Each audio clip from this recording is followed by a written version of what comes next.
جادوئی درخت green land society کے بیچ میں بنا ایک خوبصورت پارک یہاں کے رہنے والوں کے لیے ہمیشہ سے ایک بہترین جگہ تھی، کیونکہ اس میں بچے اپنا کھیل کود، بڑے اور بزرگ اپنا وقت کبھی واک کر کے، کبھی ورزش کر کے اور کبھی دوستوں کے ساتھ گپ شپ کر کے بہت اچھی طرح سے گزارتے تھے۔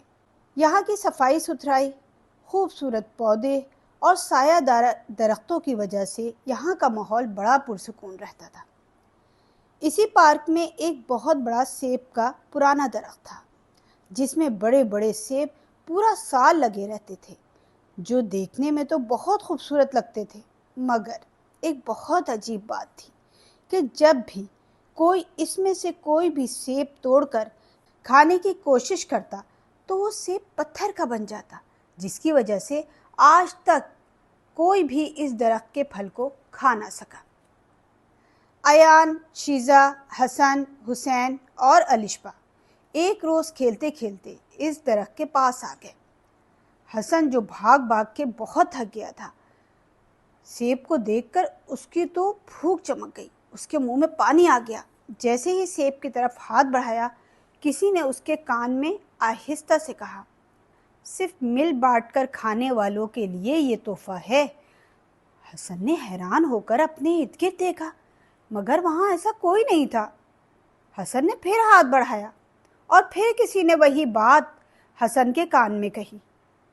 حسن نے پھر ادھر ادھر دیکھا، کوئی نہیں تھا، مگر اب حسن کو ساری بات سمجھ میں آ گئی۔ حسن نے مسکرا کر اپنے دوستوں کی طرف دیکھا، جو اسے حیرت سے دیکھ رہے تھے۔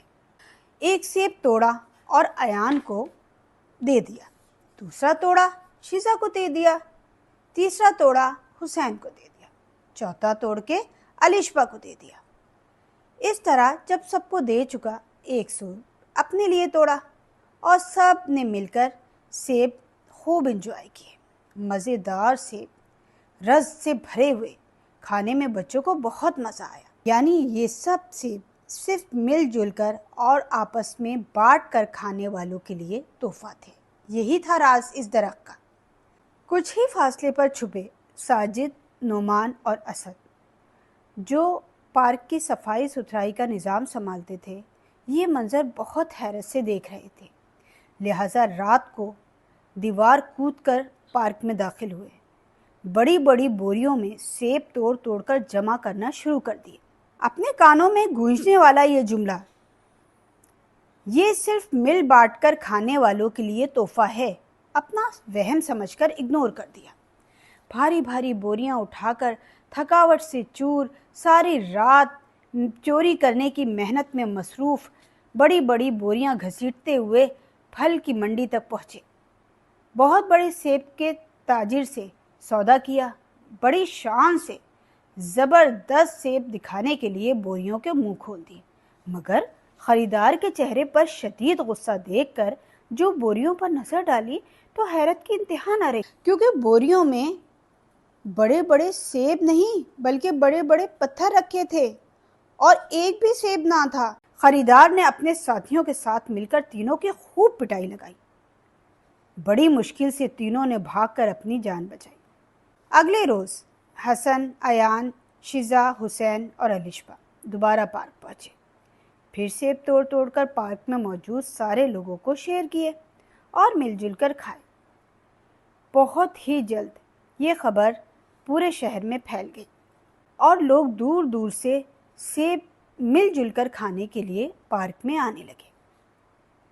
یہ منظر جب دوبارہ جھاڑیوں کے پیچھے چھپے اسد، نعمان اور ساجد نے دیکھا، ان کے شیطانی دماغ نے پھر کام کرنا شروع کیا اور ایک منصوبہ بنا لیا۔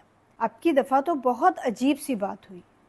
جیسے ہی انہوں نے سیب چوری کرنے کے لیے ہاتھ بڑھائے، درخت پہ سے پتھروں کی بارش ہونا شروع ہو گئی، خوب چوٹیں لگی، کہیں سر پھٹا، کہیں منہ پہ چوٹ آئی، کہیں ہاتھ پہ لگی۔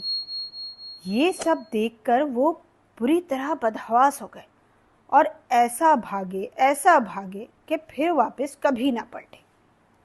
جبکہ ہر روز کی طرح حسن، شیزا، ایان اور حسین دور دور سے آنے والے لوگوں کو اور پارک میں موجود تمام لوگوں کو سیب بانٹتے، سب مل جل کر خوب انجوائے کرتے، اور اس راز کو اچھی طرح ہر شخص جان چکا تھا کہ شیئرنگ از کیئرنگ۔